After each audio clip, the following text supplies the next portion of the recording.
Hey, obviously a good ball game. I thought their left-hander was pretty tough on us for the first 4 or 5 innings, and able to get a couple across in the top of the 5th, give us a little breathing room.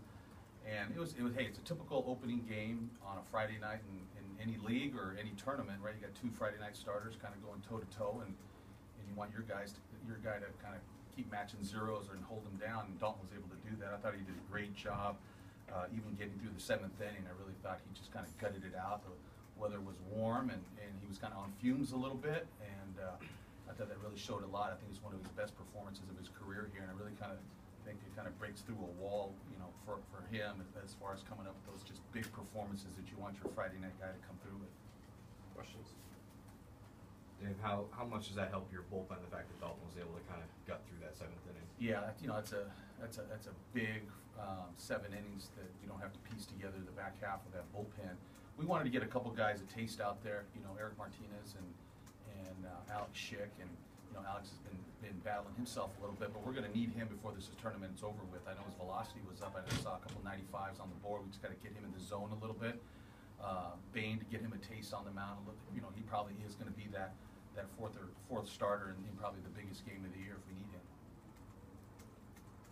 Daulton, kind of walking through that 7th inning there, where you kind of had to strike out those last 2 guys, and especially the calls you may not have gotten, as opposed to the ones that Grant was able to get for you. Mike came out and he trusted me with what I was pitching. I called my own last 3 outs, so I trusted myself. I trusted Mike and Kranson to get balls that needed to be got. So just kind of stayed within myself and went right after him, just be aggressive. What happened on that curveball where you kind of threw it out there? You just didn't hold it long enough, or? I reacted too fast. I should have stuck it, and that was my bad. I shouldn't show up the umpire like that. The rest of the game was not that bad for you, either getting your first playoff at bat. You're able to knock one in. What were you looking for in that first at bat? You know, got on third base, less than 2 outs. I was looking to just hit something to the right side. Happened to get a good pitch, and I was able to drive it up the middle and get a hit while getting an RBI at the same time. Can you talk about how you handled the top of their order and then get a hit first 3 guys, the first 3 hitters, they're all 300 hitters? Yeah, they had a lot of lefties, so we tried to attack the outside of the zone as much as possible, be able to extend outside if needed, keep them off balance, just get ahead. My last few outings, I wasn't getting ahead of guys, not being aggressive, so just a little change of pace here and just kind of tapped into it. They talked about you using your off-speed stuff more in the later innings. Was that just because the fastball wasn't quite what you wanted, or just because it was that part of the plan? It was kind of part of the plan. We didn't really plan on it at the beginning, where my curveballs were going behind hitters, but we just settled down and I trusted Mike, so I would just pound the outside of the corner and keep all balance. You talked about your fastball. Were you just able to locate that today? Yeah, I was just trying to be as aggressive as possible, get ahead as soon as I can, and I was able to go inside and out, so it worked out well. Dave, talking about Devin Pearson, not only has he been incredibly hot for you over the last month and a half, but he helped you get some stuff done today as well.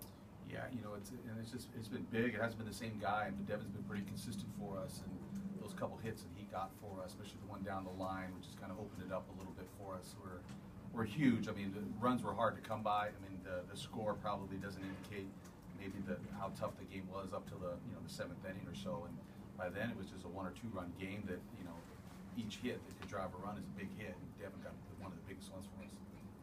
Lucas got a few squeakers, that pop fly double, which is one of the oddest double that you've probably ever seen, and is that going to help him kind of pull out? Well, I hope so. You know, he wasn't swinging the bat great in batting practice, I noticed, and I thought he was probably just trying a little too hard, trying to get a little too much lift to his swing, and you know, hey, sometimes you can get hot just with the cheapest hits that are possible, and he got a couple cheap ones there, but hopefully kind of lets him relax down a little bit. Were you surprised to see them start the lefty after saying yesterday they might go with their ace Cunningham? We were kind of ready for both, really. You know, I knew they were hoping that Cunningham could start. I know he's the guy that usually would pitch on a Friday, but we knew that Sawzak would pitch, and you know, I know he beat a good Florida State team, so I knew he had some confidence he could beat good people. And we've seen a lot of lefties. We've got some quality ones in our league, and so we were ready for either one. Coach, what is your approach now that you've won the opening game in the regional, gotten off to a good start to handle so you play tomorrow night? Well, you know, it doesn't get easier from here. You know, the winner of this ball game will, you know, if it's Texas A&M, then we're going to be facing a hostile crowd, and they're at their home park.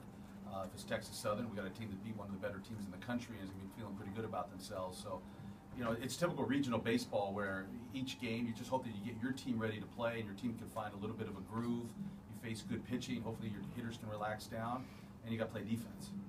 Dave, as a former shortstop, there were, I think, 3 ground balls up through the 7th inning and Robbie was able to make a good play on one. When you're not seeing any ground balls, how tough is it to You'd like to get a little more action early on in the game to kind of get your feet on the ground, and I noticed that as well. There wasn't a whole lot in the infield, but the ones that were hit later in the game, we made the plays. And you know, tomorrow with Ryan Mason, if he's pitching the way he can pitch, there's going to be a lot of ground balls and there's going to be a lot of action on the infield. We're going to have to be ready for that.